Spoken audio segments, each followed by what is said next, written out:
Bom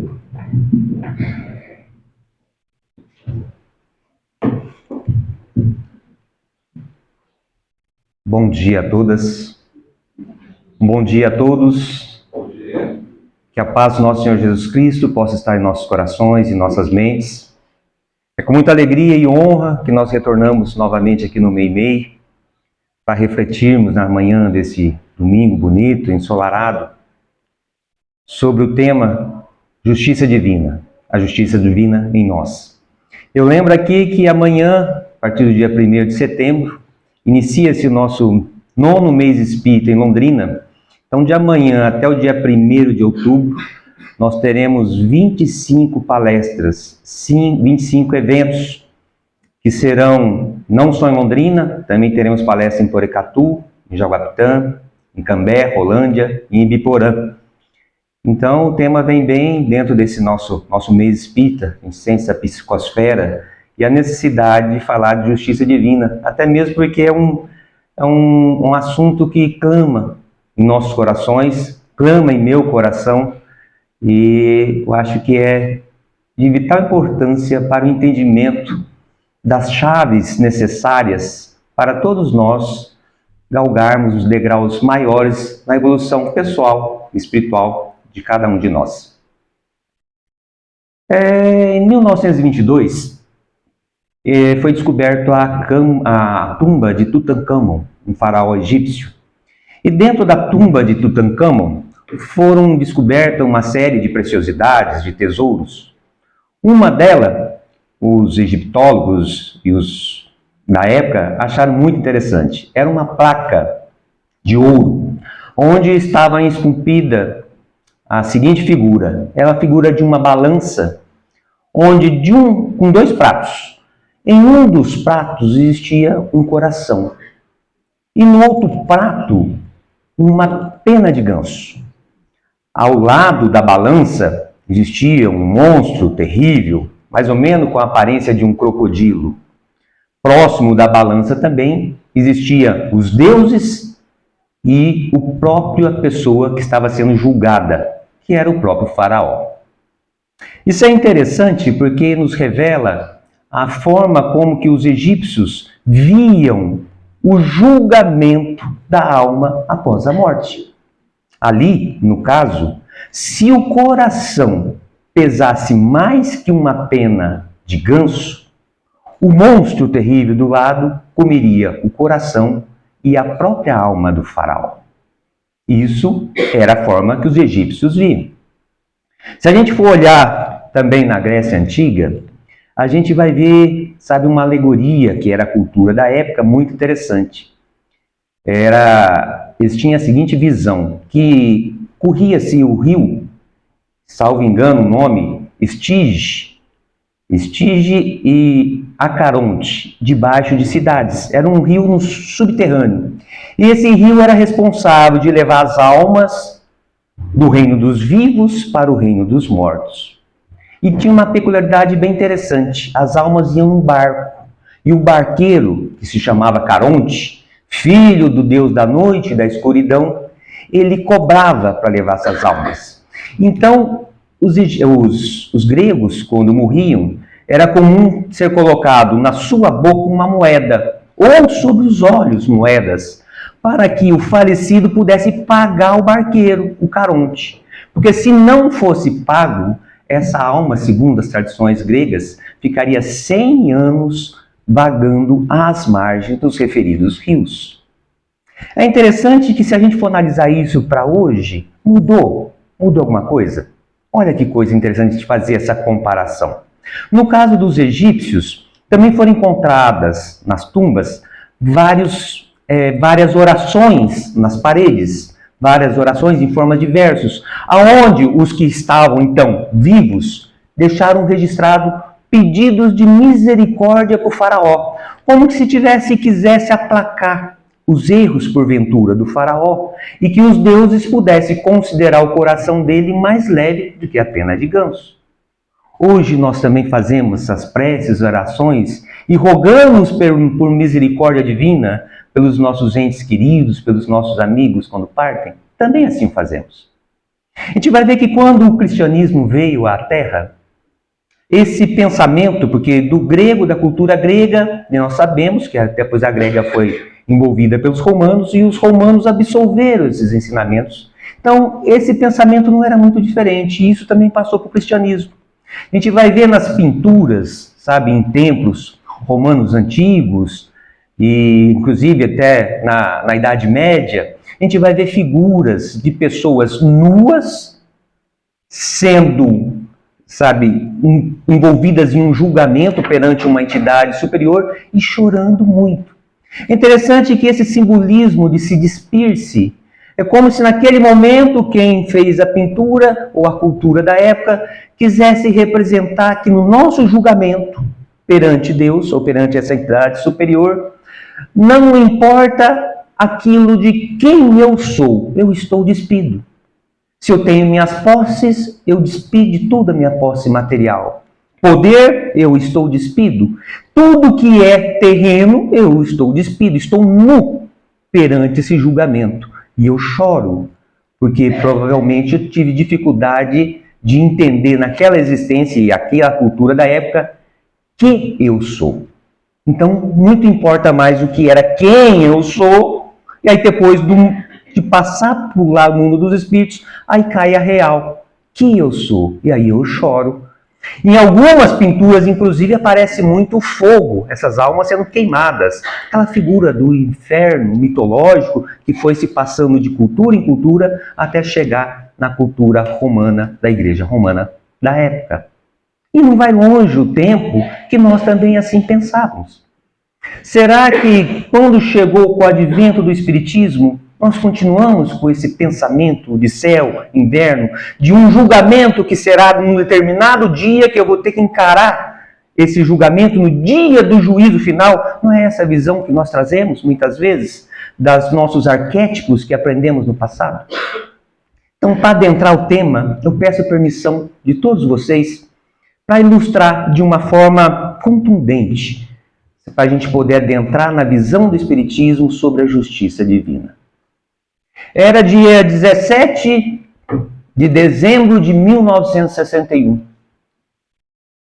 A sociedade em Niterói estava empolvorosa, porque naquele dia, um domingo, seria o grande espetáculo do Gran Circus norte-americano aqui no Brasil, na cidade de Niterói. As crianças estavam empolvorosas. Naquela época, na década de 60, o circo talvez substituísse, comparado com hoje, os nossos smartphones, os nossos cinemas, todas as nossas atrações, sabe? Porque era muito marcante. Eu me lembro, na minha infância, na década de 70, na cidade de Ribeirão Preto, chegava um circo na cidade chamado Orlando Orfeio, e eu ficava empolvorosa. As crianças passavam na rua, os artistas fazendo apresentações sobre carros, caminhões, animais. Naquela época colocavam-se animais nos circos e não tinha como. A gente grudava no pai e o pai tinha que levar na apresentação do circo. Então, em Niterói, a sociedade estava empolvorosa. Naquela tarde, no circo, Gran Circo norte-americano, 3.000 pessoas estavam sob a tenda. Essa tenda era composta de uma lona de 6 toneladas, que segundo os organizadores do evento, seria uma nova lona de nylon, mas na verdade não era. Era uma nova lona ainda antiga, de algodão, coberta com resina. E o espetáculo foi caminhando, e tinha tanta gente que eles fecharam a única entrada principal para não entrar mais gente. Porque ficou muitas pessoas lá de fora que não conseguiram entrar dentro da tenda do circo. Já caminhando para o final da apresentação, quando era o grande número da tarde, que era o salto triplo no trapézio, uma das trapezistas, chamada Nena, que por sinal era familiar do proprietário do circo, ela grita no alto do trapézio: "Fogo, fogo, fogo!" E aquele fogo se alastrou de um jeito que em 5 minutos se reduziu tudo a cinzas. Foram mais de 500 mortos. 372 mortes somente naquele momento. Mais de 800 feridos graves. Foi a maior tragédia da história circense do mundo. Nunca teve uma tragédia tamanha em um circo. E foi uma das maiores tragédias coletivas aqui no Brasil. Na época a coisa foi tão grave, e para complicar, os médicos no estado do Rio de Janeiro estavam de greve. O único hospital de Niterói estava praticamente fechado. Não existia local para enterrarem os corpos, não tinha nem caixões. Foi feito, um chamado em todo o estado para virem marceneiros construírem urnas funerárias para que as pessoas tivessem a dignidade de serem enterradas. A prefeitura de Niterói separou um terreno próprio, fora do cemitério, para poder fazer esses sepultamentos. Foi uma tragédia. Aos nossos olhos de humanos, a gente vê essas tragédias coletivas como algo que para nós ainda é inexplicável. Como que pode? Como que pode crianças das mais tenra idade partirem vítima de um câncer atroz, com 2 anos, 3 anos? O que uma criança de 2 anos, nós pensamos, fez para merecer uma morte muitas vezes sofrida com uma doença terminal? Aí nós perguntamos, 2 anos o corpo físico? 2 anos o espírito dessa criança? Obviamente que 2 anos é o corpo físico.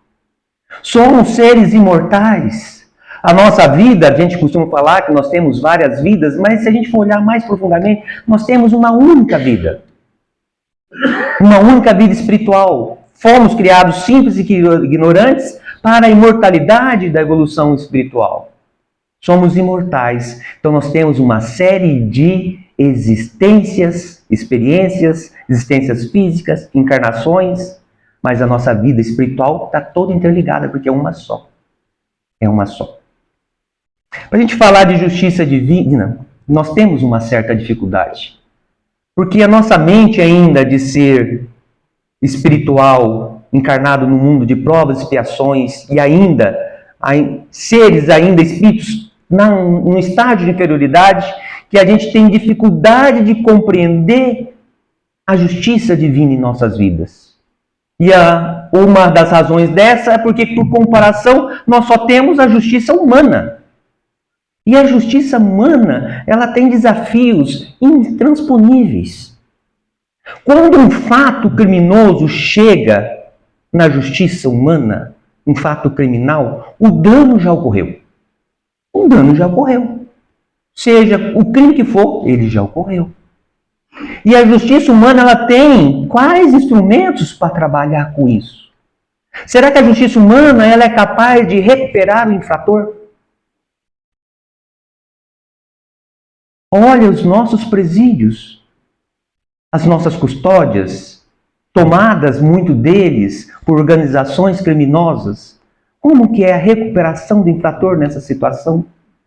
Muitas vezes se recuperam mais pelas próprias circunstâncias do que pelo próprio sistema. Será que a justiça humana ela tem condição de reparar o erro cometido? Olha que desafio. Como que se repara o erro de um homicídio? Não, a justiça arbitrou uma indenização milionária. Que preço tem a vida de um ente querido? Não tem preço. Não tem preço. Então ela tem esses desafios que são intransponíveis. Mas, Caetano, então o que a justiça humana ela busca? Busca evitar que aconteça mais danos dentro da sociedade. Como? Usando do único instrumento praticamente que ela tem, que é a coerção. Cometeu-se um crime, né? Vai lá, prende-se, custodia-se, algema e fica custodiado. Tenta tirar o infrator de dentro da sociedade para que ele não venha cometer mais erros, mais danos à sociedade. Isso é a justiça humana. Será que a justiça divina ela consegue recuperar o infrator? Vamos refletir. Será que a justiça divina está preocupada com a reparação do dano? Isso são questões cruciais para a gente entender a justiça divina e a gente conseguir sair ainda daquele pensamento atávico do barqueiro Caronte ou da balança egípcia. Porque ainda muitas vezes estamos presos a esses conceitos que impedem da gente refletir de um nível mais macro. Kardec pensou assim? Com certeza. Refletiu sobre isso? Com certeza. Tanto assim o é que ele trouxe para nós na quarta obra, O Céu e o Inferno, mas eu gosto mais do subtítulo do livro, que é A Justiça Divina segundo o Espiritismo, onde ele traz as reflexões sobre isso que nós estamos discutindo aqui agora. E antes do Céu e Inferno, para ele chegar nessas reflexões, ele começou lá no Livro dos Espíritos. Ele começou na questão número 13 do Livro dos Espíritos, onde ele fala sobre os atributos da divindade. E ele deixa uma dica fantástica. Ele fala assim, ó, os atributos da divindade é o farol que ilumina todo o universo. Não está nem falando do planeta Terra, de todo o universo. Para todos aqueles que busquem a verdade. Todos aqueles que estão na pesquisa da verdade. Qual que é o farol? Os atributos da divindade, questão número 13 do Livro dos Espíritos. E lá na Gênesis, no capítulo 2, ele vai trabalhar quase o capítulo inteiro falando em cima disso. Então a gente tem que ter um entendimento mais firme sobre esses atributos. Kardec deixa bem claro que ele não quis ali exaurir todos os atributos da divindade, porque eles são infinitos. Ele diz, ó, nós vamos trabalhar aquilo que a gente tem condição de entender no grau evolutivo que a gente está. Vamos trabalhar esses atributos que a gente consiga entender. E sem os quais Deus não seria Deus. Olha a importância disso. Então ele começa falando o primeiro atributo. Deus é a inteligência suprema e soberana. Suprema porque está sobre todas as outras inteligências. E soberana porque domina todas as inteligências que existem no universo ou nos multiversos. Primeiro atributo. Segundo atributo, Deus é único. Não existe outros deuses. Ele é único. E é interessante isso, porque, como assim, Caetano? Ele é único. Nós somos únicos. Se eu chego no museu e vou ver uma obra, por exemplo, de Picasso, por mais que fraudadores tentem fraudar aquela obra, a hora que você vai passar pela análise, não, isso aqui não é Picasso. Só Picasso consegue fazer aquela obra, mas ninguém. Então, quando a gente sai à noite e olha a nossa abóboda estelar e vê a nossa Via Láctea, ali tem uma assinatura única, a divindade. Não tem outro. Outro atributo da divindade, ele é eterno. O que isso quer dizer, Caetano? Nós também somos eternos? Não. Nós somos imortais. Nós tivemos um começo. Deus é eterno, não teve começo e não terá fim. Caetano, é difícil entender isso. Nem queiramos. Como que pode eu querer ir no oceano com um copo vazio e querer colocar toda a água do mar dentro do copo? Impossível. Como que pode um ser que teve começo, como nós, entendermos um ser que não teve começo? No momento não temos condição dessa compreensão. Mas sabemos que ele é eterno. E é único. Ele é imaterial. E a reflexão para a gente entender esse atributo é simples. A matéria está sujeita a mudanças. Se Deus estivesse sujeito a mudança, imagina o caos que seria o universo. Um dia ele estaria de mau humor, pronto, lascou tudo. E não era assim que a gente tinha visão no passado? Que Deus tinha mau humor? Que Deus era vingativo? Que Deus era parcial, defendia um povo em detrimento do outro? Então nós já pensamos assim. Então ele é material. Se ele é material, né, automaticamente, né, ele também passa a ter outros atributos correspondentes a isso. Né? Ele quer ver outro atributo interessante da divindade que Kardec nos traz? Ele é soberanamente justo e bom. E ele é onipotente.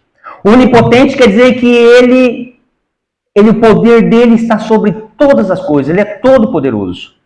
E a questão dele ser soberanamente justo e bom, talvez seja um dos atributos que mais está relacionado com a justiça divina. Junto com outro atributo que ele é infinitamente perfeito. Gente, infinitamente. Não tem margem para que ele não seja nem 0,00 alguma coisa menor que isso. Ele é totalmente, infinitamente perfeito e justo e bom. Se ele é infinitamente justo e bom, ele também é infinitamente caridoso. Aí a gente pergunta, mas Caetano, tem algo errado aí. Por quê? Será que Deus não cochila? Porque na minha vida tem tanta injustiça. Não é possível, ele só podia estar cochilando. Porque deu uma derrapada ali. E o Espiritismo vai ensinar para nós que Deus não erra. E que a sua justiça não tarda. Vem na época correta, na época certa. E a gente tem dificuldade de entender, com certeza. Eu tenho, todos nós temos. Como assim que ele não erra? Como isso não tarda? Como que pode ser infinitamente justo e bom e eu achar que tem injustiça na minha vida? Olha, só com esses atributos, quantas coisas que vão caindo. Não vai longe o tempo que nós acreditávamos que uma pessoa que errava 50 anos na vida, pega aí erros muito sérios, graves, ele estaria condenado a um fogo eterno. Se ele é infinitamente justo e bom, como que ele pode praticar uma injustiça dessa? Se nem nós que somos pais fazemos isso com os nossos filhos. Mas era a nossa crença.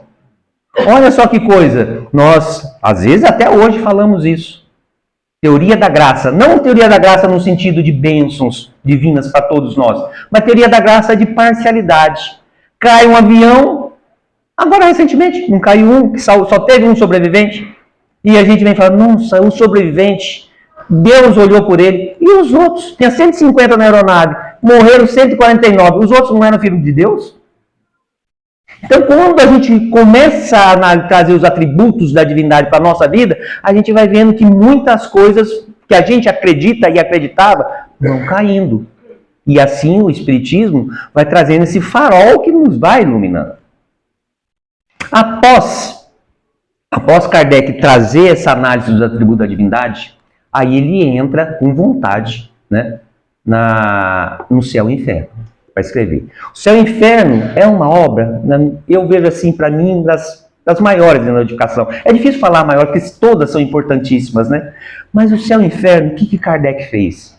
Ele começou a entrevistar espíritos desencarnados, através dos médiuns. Só que no Céu e Inferno tem 68 entrevistas, salvo engano. Na Revista Espírita tem outras dezenas, ele fez muitas, ele compilou só aquilo que realmente lhe interessava. Entrevistou espíritos de todas as castas sociais, de todos os níveis culturais da época, de mendigo a rainha, de espíritos felizes a infelizes, sofredores, suicidas, todos, e colocou aqui. Sabe para quê? Na esperança que nós olhássemos, estudássemos cada caso. Porque a gente sempre fala que esse aqui é um livro feito para sábios. Porque tem um provérbio antigo que diz que sábios são aqueles que aprendem com o erro do outro. Aquele que aprende com o próprio erro é um tolo. Provérbio antigo. Então, Kardec escreveu isso aqui, um livro para sábios. Na esperança que a gente analisasse os casos aqui e trouxesse esses casos para a nossa vida. Para eu não precisar estar indo com o meu carro e cair dentro do buraco que o outro já caiu. Mas eu, na minha teimosia, falo, não, eu passo por esse buraco. E cai no buraco do meu carro. Então ele escreveu o livro para sábios. Então ele fez a análise desses casos e perguntava para os espíritos, fulano, como é que você está aí? Aí o fulano respondia, eu estou bem. Você está bem? Eu estou num nível de felicidade espetacular.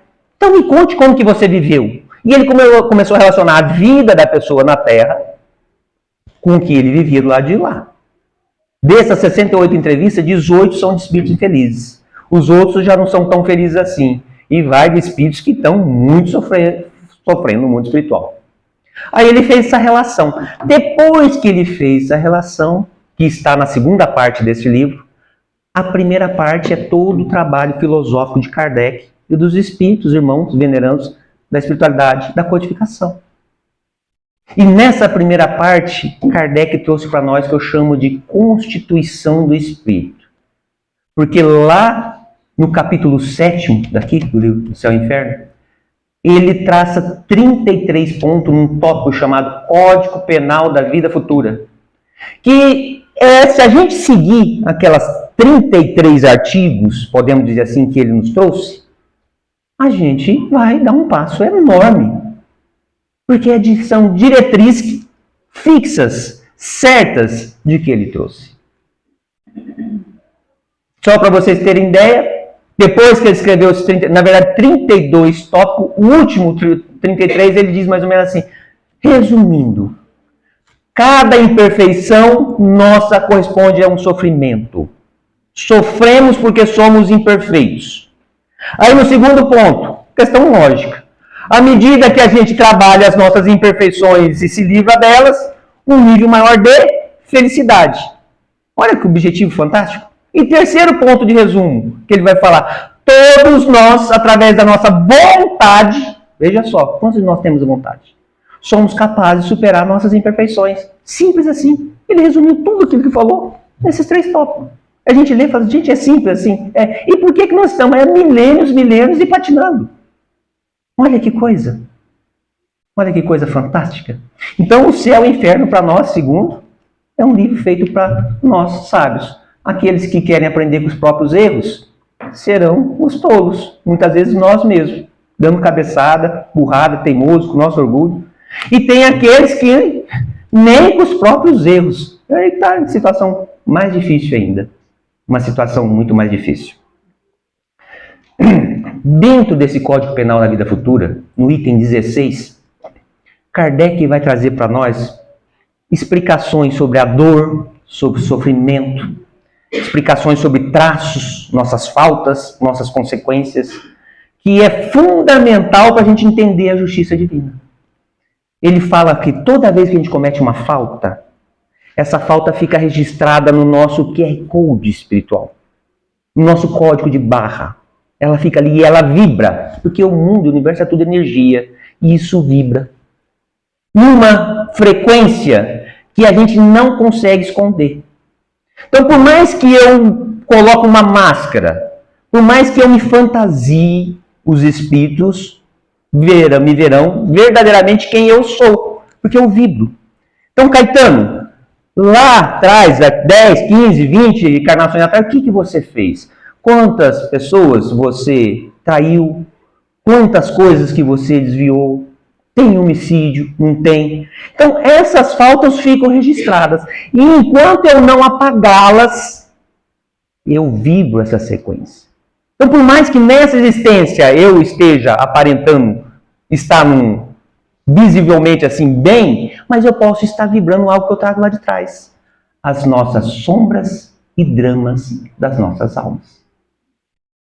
E esse que é o grande tchan. E a essas sombras e esses dramas, quando eles vêm no nosso consciente, e tentar resolver. Porque se Deus permite que venha, é sinal de que a gente pode ter condições. A gente tem musculatura moral, porque enquanto a gente não tiver musculatura moral para enfrentar isso, fica lá. O cérebro bloqueia e fica no esquecimento. Quando é necessário, vem. Joana de Anjos nos traz um ensinamento fantástico sobre a misericórdia divina. Ela diz que nós vamos enfrentar a justiça? Vamos. Mas, quando a gente tiver essa musculatura, e olha que coisa fantástica, a gente volta na cena do crime, a gente volta, segundo ela, antes da cena do crime. Nós nos preparamos no mundo espiritual, a gente se fortalece moralmente, nós renascemos criança, uma nova educação, uma nova situação, para passarmos por aquela situação que nós provocamos lá atrás, novamente. Mas de uma forma assim, quase que a gente nem percebe que está passando. Misericórdia divina agindo nas nossas vidas. Volta lá atrás, antes, com uma nova educação, com uma nova situação, para a gente refazer aquilo que nós derrapamos. E Kardec ele nos traz, naquele artigo 16, as 3 condições necessárias para a gente passar por isso. Porque a gente tem as faltas que ficam impressas, são traços, e a gente tem que se livrar disso, é isso que a gente quer. Pô, como é que eu faço? Porque na questão 621 do Livro dos Espíritos, Kardec vai escrever, vai perguntar, melhor dizendo, aonde que está escrita a lei de Deus? Porque até então, a gente imaginava que a lei de Deus estava num livro, escrita numa pedra, escrita em algum lugar da natureza, escrita na Bíblia, escrita no Alcorão, escrita na codificação kardeciana. E Kardec pergunta, onde que está escrita? E a resposta é uma das mais curtas de O Livro dos Espíritos. Na consciência. Nós nascemos, fomos criados, melhor dizendo, por Deus, e foi colocado dentro de nós a lei de Deus. E à medida que a gente vai evoluindo, nós vamos descobrindo essa lei divina. A mudança vem de dentro para fora. Não é alguém de fora nos julgando. Olha que coisa importante. Por isso que a justiça divina não erra.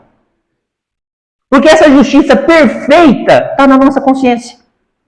E à medida que a gente vai evoluindo, vai aflorando a consciência, a nossa consciência, por esse mecanismo divino e automático, nos puxa para que nós mesmos reparemos as injustiças que nós, porventura, cometemos. É um mecanismo divino. Então, por mais que eu, quando eu erre, eu tento colocar lá no recôndito da minha consciência os meus erros, eu não quero nem lembrar disso. Pelo amor de Deus, isso aí está me trazendo um sentimento de culpa tremendo. Mais cedo ou mais tarde, quando eu tiver a musculatura moral, isso vai voltar.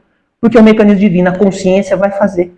O tribunal de julgamento não é externo, é interno. É a nossa própria consciência. Então isso foi Deus que criou. Não erra, não falha.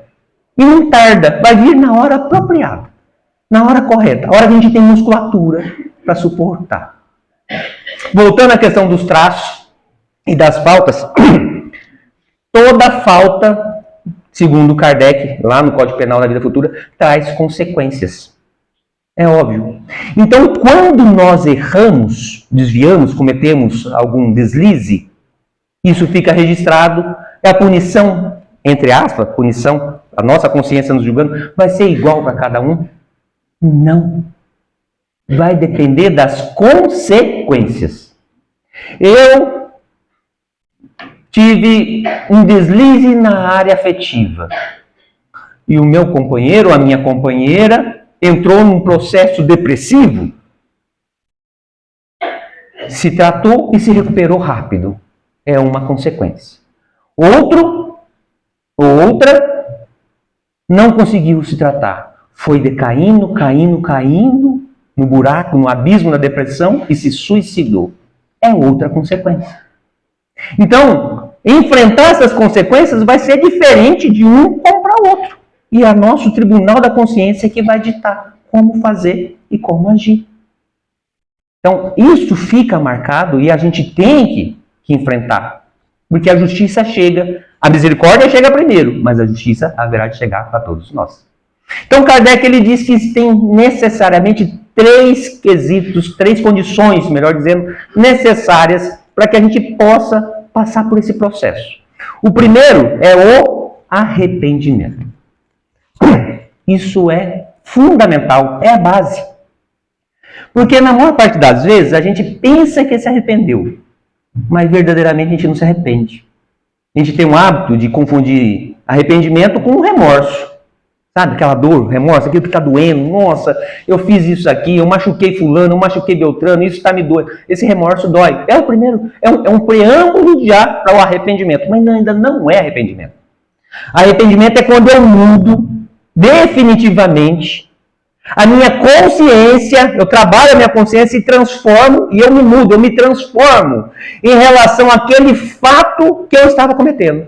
Porque se assim eu não fizer, eu caio num ciclo vicioso, onde eu erro, vem a dor do remorso e eu choro. Erro e choro, e fico nesse ciclo, nessa roda. A hora que o arrependimento verdadeiro vem, que eu me transformo, eu sou uma outra pessoa, eu tenho novos paradigmas, eu tenho uma nova visão de vida, eu vou enfrentar isso de forma diferente, aí o arrependimento acontece. É interessante que João Batista, precursor de Jesus Cristo, que veio na mesma época, primo dele, nos seus ensinamentos à margem do Rio Jordão, ele já dizia: arrependei-vos, arrependei-vos, porque é chegado o grande dia do Senhor. Arrependei-vos, arrependei-vos, porque é chegado o reino de Deus. Olha que coisa fantástica. Ele não falava amai-vos. A lição de amor estava com Cristo, que veio trazer as 3 visões diferentes de forma de amar. Mas era necessário se arrepender primeiro. Então o ensinamento de João Batista bateu muito na questão do arrependimento. E Kardec nos traz no seu inferno, que é o primeiro passo. Se eu não me arrepender, como é que eu vou para os outros?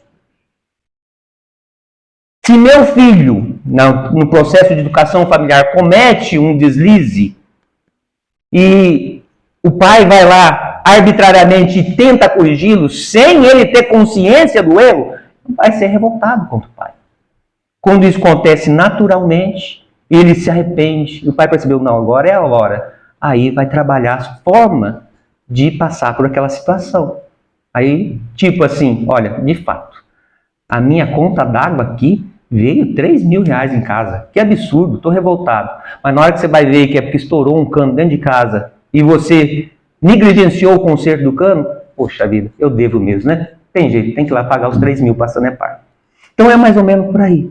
O arrependimento verdadeiro, sincero, é requisito sine qua non, sem o qual eu não vou adiante. Eu preciso encarar as minhas faltas para encarar os traços que estão registrados no QR Code da minha alma.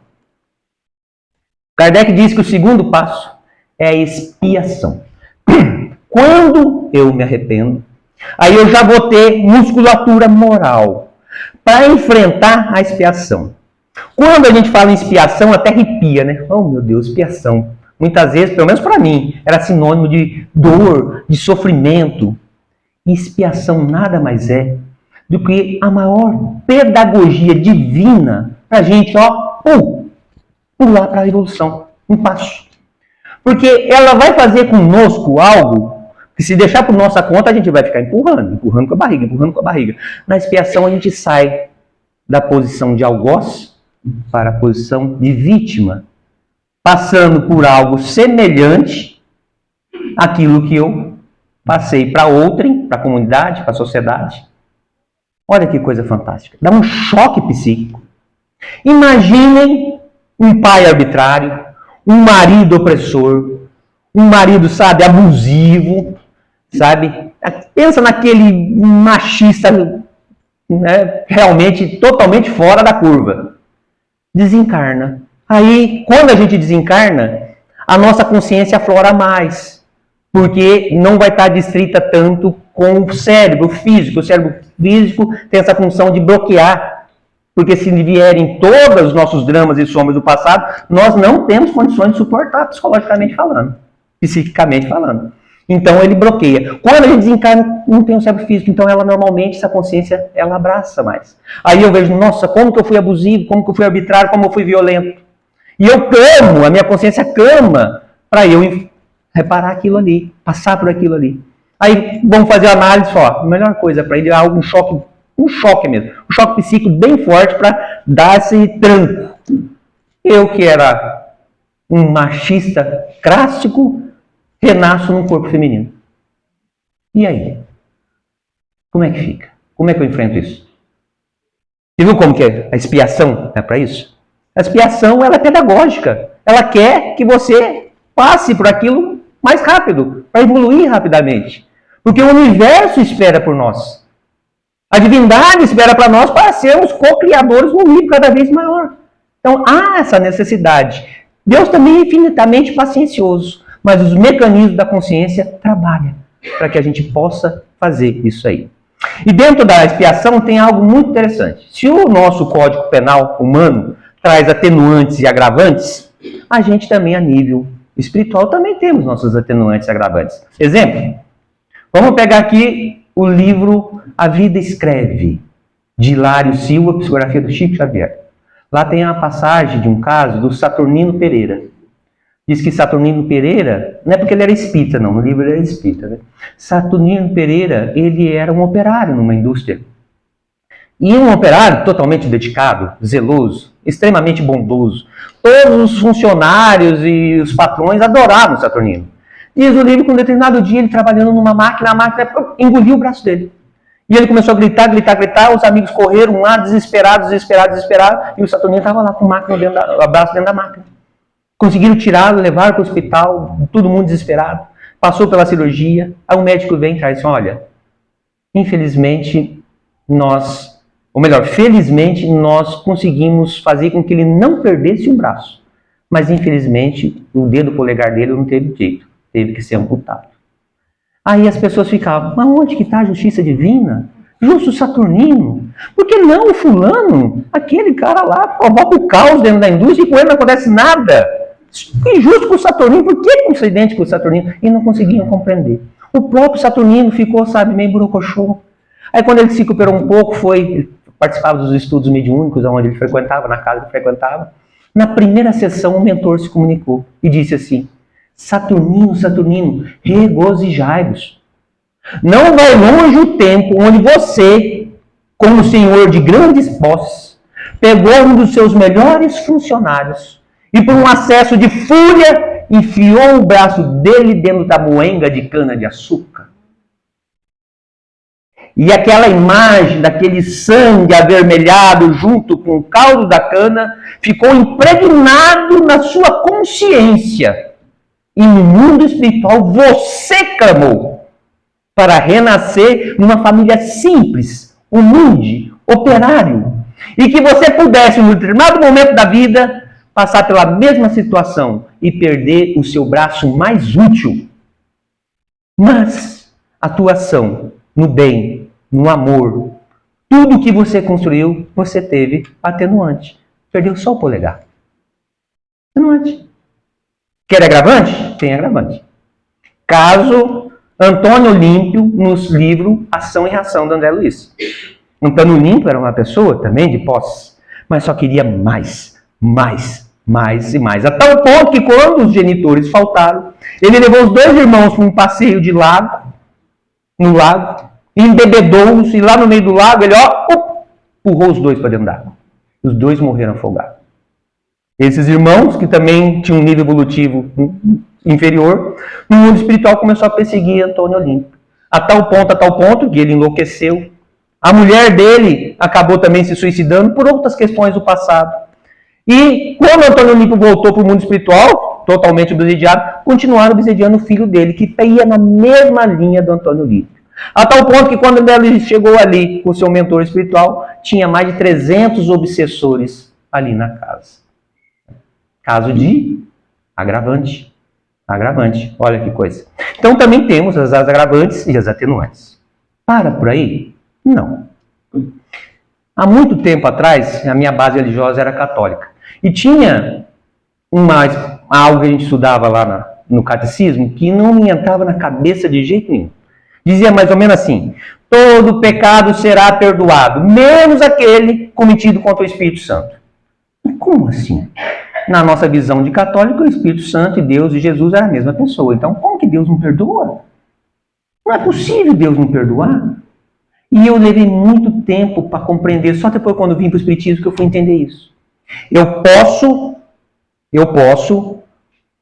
ser perdoado pela minha vítima, ser perdoado pela comunidade, ser perdoado por todos. Enquanto eu não enfrento o tribunal da minha consciência, isso não sai da minha alma.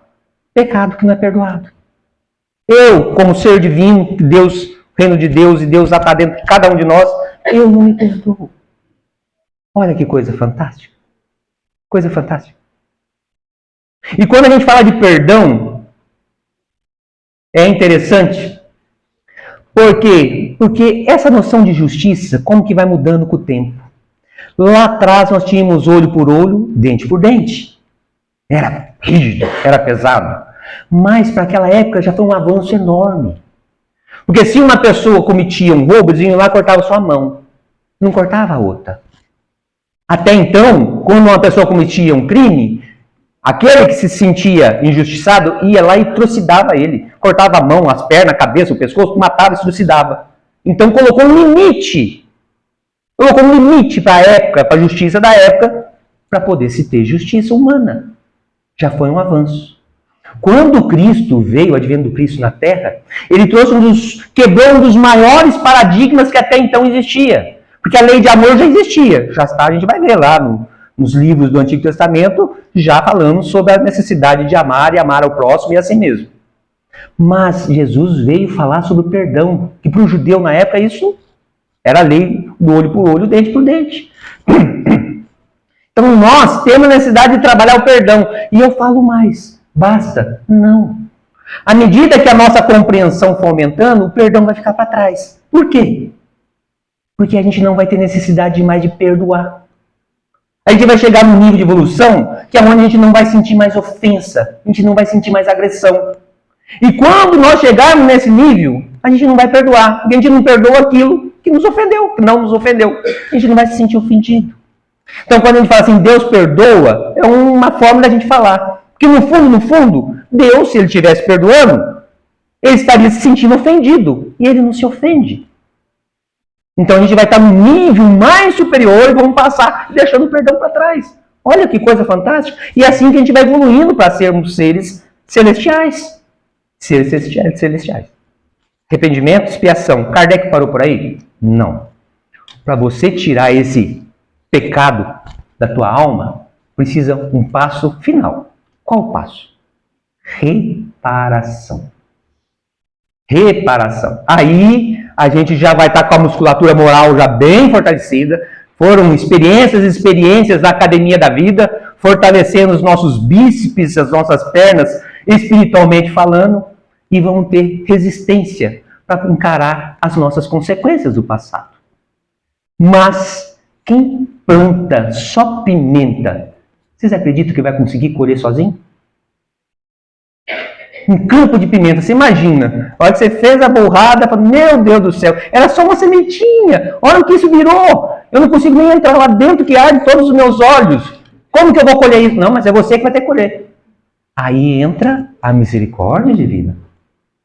A misericórdia divina entra justamente aí. A justiça alcança? É necessário? É, mas a misericórdia vem antes. E vai colocar pessoas para te auxiliarem, outros espíritos, a fazer aquela colheita. O responsável é você. Somos nós. Você é o responsável. Você que vai ter que dirigir, coordenar, fazer tudo. Mas a gente vai te dar uma mãozinha. Quer ver outro exemplo? Livro Nosso Lar, todos aqui conhecem, também no Espírito André Luiz. A mãe do André Luiz vem de uma esfera mais superior se encontrar com o André Luiz lá no Nosso Lar. E no papo dos dois, André descobre que o pai dele ainda estava na região umbralina, no umbral, engalfinhado com as duas amantes. Mas mãe, as duas amantes, meu filho. Nossa, mas o pai desvirtuou essas meninas.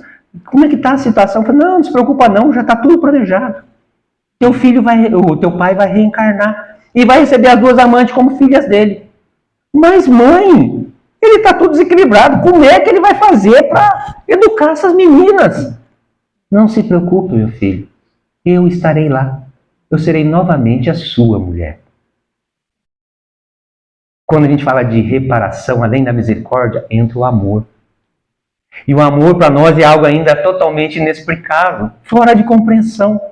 Como que a gente vai compreender uma mãe que foi traída na vida terrestre e que vai voltar para estar na mesma situação e encarar como filhas as amantes do ex-marido, que não é nem ex, do próprio marido?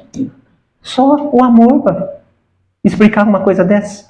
Então, na reparação entra a misericórdia e entra o amor, que faz com que a gente tenha condições para suportar a necessidade de reparar aquilo que a gente vai enfrentar. A misericórdia divina age de forma que o fardo fique mais leve, fique mais suave e a gente tenha a condição de passar por isso.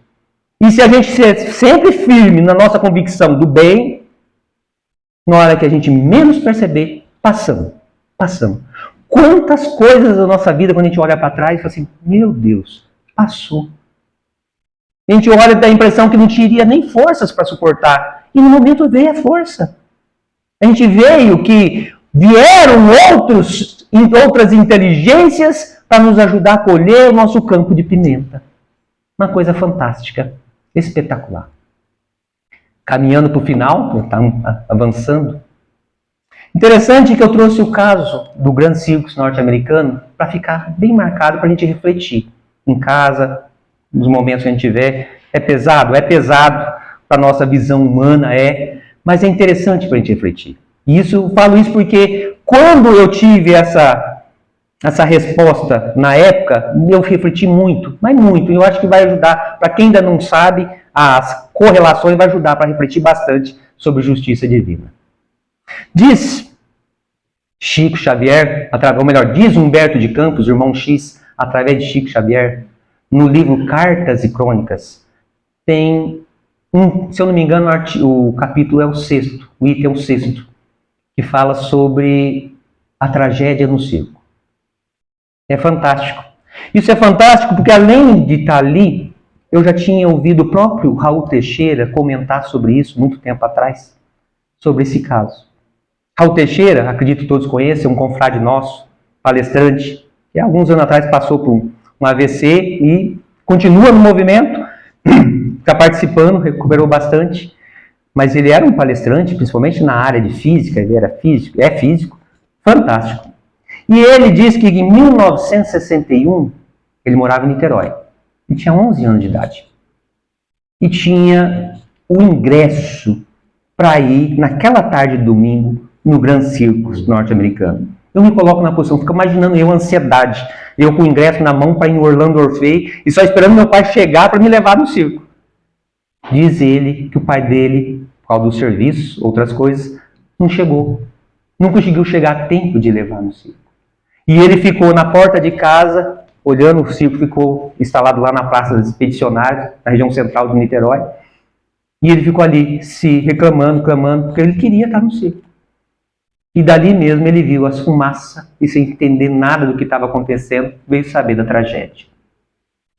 Diz ele, João Raul Teixeira, o espírito Camilo já começou a se manifestar sua mediunidade desde a mais tenra idade. E ele ficou se questionando, desesperado. Foram amigos de escola, coleguinhas, vizinhos, que morreram na tragédia. E por que eles e eu, não eu? Era para eu estar lá. O que aconteceu? Aí Camilo apareceu para ele. E disse para ele isso que está no livro Cartas e Crônicas, da Irmão X, Psicografia de Xavier. Diz que no ano 177, numa cidade lá da antiga Gália francesa, Lyon, se reuniu um grupo de patrícios romanos que dominavam todo mundo naquela época. E eles estavam discutindo nessa reunião como queriam agraciar um general romano que tinha acabado de aposentar e que tinha optado de ir morar ali na região. E esse general romano era muito amigo pessoal de César. Nós temos que fazer algo grandioso para poder receber o nosso general.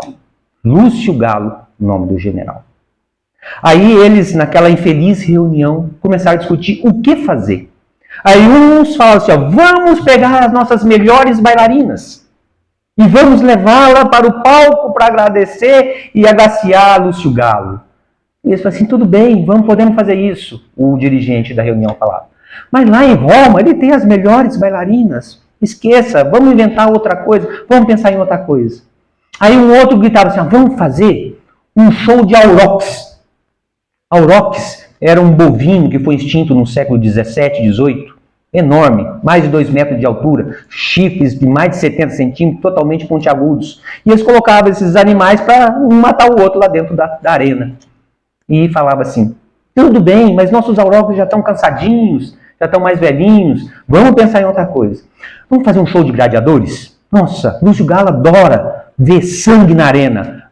Tudo bem, podemos fazer, mas temos que pensar em algo diferente. Aí um infeliz gritou no meio da multidão.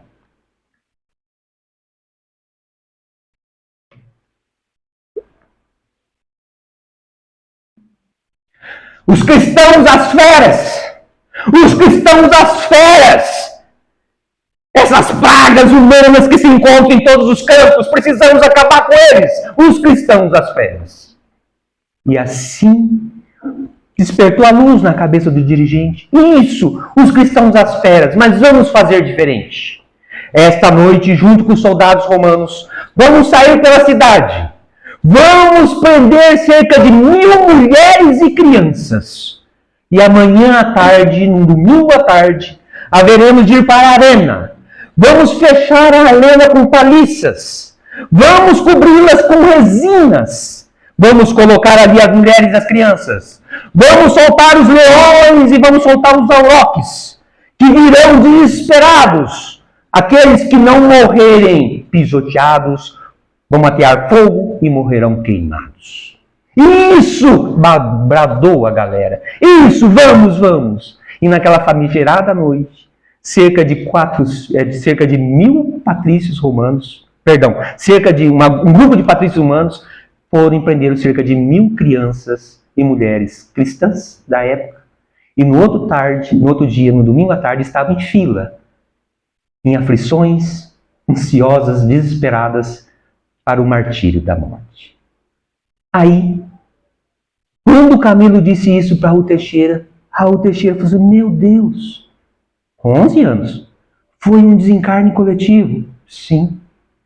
Aí ele entendeu a tragédia do circo. E ficou com outra dúvida. Mas Camilo, por que só agora, Camilo? Já se passaram 18 séculos. E Camilo olhou para ele e falou, Raul, porque só agora eles se arrependeram. Arrependei-vos, arrependei-vos, porque é chegado o grande dia do Senhor. Essa é a nossa mensagem deste domingo de reflexão, para que a gente possa refletir sobre a justiça divina em nossos corações. Um bom dia a todos, que Jesus nos abençoe hoje, amanhã e sempre. Muito obrigado.